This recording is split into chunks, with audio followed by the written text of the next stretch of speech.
was the primary element that attracted you to this project, and why? When I read the script, I realized it was about the creative process and was asking the question, where do stories come from? And that I found that fascinating. And so that's what I kind of grabbed onto as a storyteller myself, and made me very excited to perhaps tell the story. And to facilitate this creative process, you had a dream cast with Tom Hanks playing Walt Disney and Emma, of course, playing P.L. Travers. How was it to work with those people, and what do they bring to those roles respectively? It's kind of an unbelievable cast because every person I went to said yes. And I know that'll never happen again, but all so talented and so perfect in my mind for what we wanted to do. It's just incredible. They all become partners in the enterprise with you.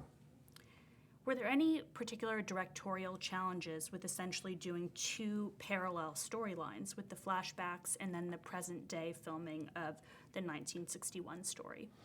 Well, you want to make sure that they feel of one story and less like flashbacks. You want it to be, hopefully, strands of time that cross and fold over each other. So yeah, you do a lot of careful and creative planning for how you're going to hopefully seamlessly tell both stories at the same time. And beautifully illustrated. You were lucky to get, again, wonderful people for the role of the Sherman brothers in Jason Schwartzman and B.J. Novak to play the songwriters. What makes those two actors unique and perfect for those roles? Well, since I knew Richard Sherman, I'd met Richard and could look at him and vibe him and think about who that might be. And he's just so damned optimistic and happy all the time, and he's a wonderful guy to be around. I thought of Jason Schwartzman because I'm a big admirer of Jason's work, and he also is a musician. So I thought, then it's great. I don't have to cheat. I don't have to have somebody else's hands playing the piano. He can actually play the music, and he's a musician. And so that was Jason. And with BJ, it was looking for, once I had Jason, looking for who would play Robert, and somebody with more gravity, more prone to kind of stay in the background. He thought of himself as a novelist, and he was a novelist.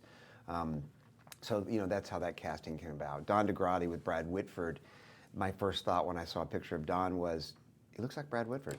So that started from there, and I thought, well, that'd be a fantastic addition. Certainly a model-day doppelganger. On the surface, the story is about how Walt Disney relentlessly pursued the rights to acquire P.L. Travers' book, but there's a lot of deeper themes here. Can you talk about those? Yeah, I think there's a lot going on in the movie. It's about,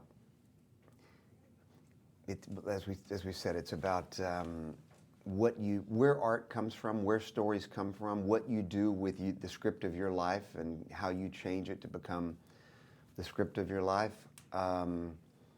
It's about families, it's fathers and daughters, but it's also about, I don't know, I just love the idea that it's about work product and the creative process. You had a lot of access to the audio tapes in the Disney archives, filming at the studio and at Disneyland. How did that help you, and how did that fulfill your creative process? Well, when they open the doors to the vaults of the archives, it's pretty great. Not only do you look at costumes and all these kinds of things, and lots of interviews and tapes and et cetera, but also the correspondence. The correspondence I found particularly interesting and helpful, back and forth between PL and Walt and lawyers for both, and I don't know, that was very informative. And the Disney Family Museum in San Francisco was really helpful to Tom and to me to kind of look at Walt Disney, the man, not the mogul. There was also a balance between the deep emotion and really laugh-out-loud humorous moments in this film. Were those written, or did those just evolve? They're written. I mean, what you want to do is present them as opportunities, and Kelly's script does that beautifully, and so that they feel like life. I mean, because even in tragedy, there's comedy. And lastly, if you could summarize what you hope audiences will take away from the film when they leave the theater after seeing Saving Mr. Banks, what would you say about that?